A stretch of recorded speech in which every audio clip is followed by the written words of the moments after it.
hello नमस्कार सर्वप्रथमे सकलोলৈকে বহাগ বিহুৰ উলগ জনাইছো আজি বহু দিনৰ মূৰত আপোনালোকৰ মাজলৈ আহিছো বহু দিন কিছুমান কাৰণবশত ভিডিও দিব পৰা নাছিলো বিহু আমি উদযাপন কৰিবলৈ নাপালো আশা কৰিছো আপোনালোকৰ বিহুটি সকে ভালেই গল নহয় বিহু চলিয়ে আছে 7 দিনলৈ চলিয়ে থাকে আমি পিঠা বনা বনোৱা নহলে আমাৰ কাৰণ আমাৰ এজন আত্মীয় ঢুকালে কিন্তু আজি ভাবিলো অকনমান উলাই যাও মনটোকে ভাল লাগিব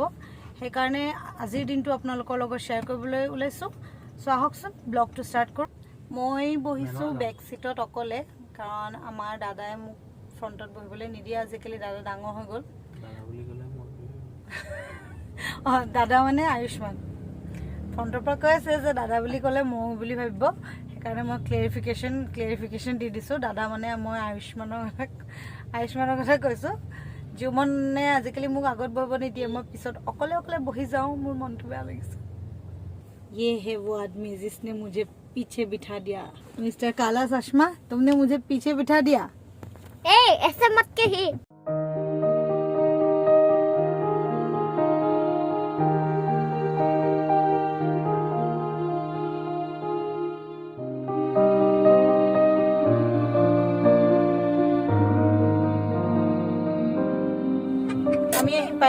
আমি আহিছো 7 সিস্টাৰ ৰিসৰ্ট নতুনকৈ খুলিছে জহতৰ সেনিজানত ৰাস্তাৰ পৰা অকনমান সোমায়ে ভিতৰলৈ তে আমি আহি জাস্ট বাহিৰত পাইছো হে ভিতৰ সোমোৱা নাই ভিতৰ সোমো তাৰ পাছত কেনেকুৱা দেখো দেখাই আছো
ওলাই আহিলো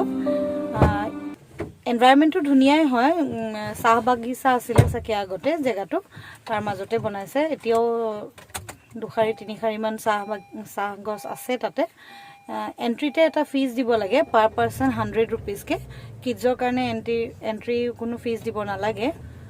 কটেজ আছে 7টা তাতে কটেজৰ যোনখিনি প্ৰাইস এখিনি অৱশ্যে মই হুদিবলৈ নহলে আৰু খোৱাৰ ওপৰত মই ফিডবেক দিব নোৱাৰিম কাৰণ যেহেতু আজি আমি খাব নোৱাৰো সেইকাৰণে খোৱাটো আমাৰ নহলে বাকি আমি চালু দেখিবলৈ ধুনিয়াই হয় আহি অকমান বহি মাইন্ডটো ফ্ৰেছ কৰিবৰ কাৰণে ভালে জায়গা সো আহিব পাৰে মোক খেলিবলৈ বেছি ভাল লাগে আজি ব্লগটো সামৰিছো বাবা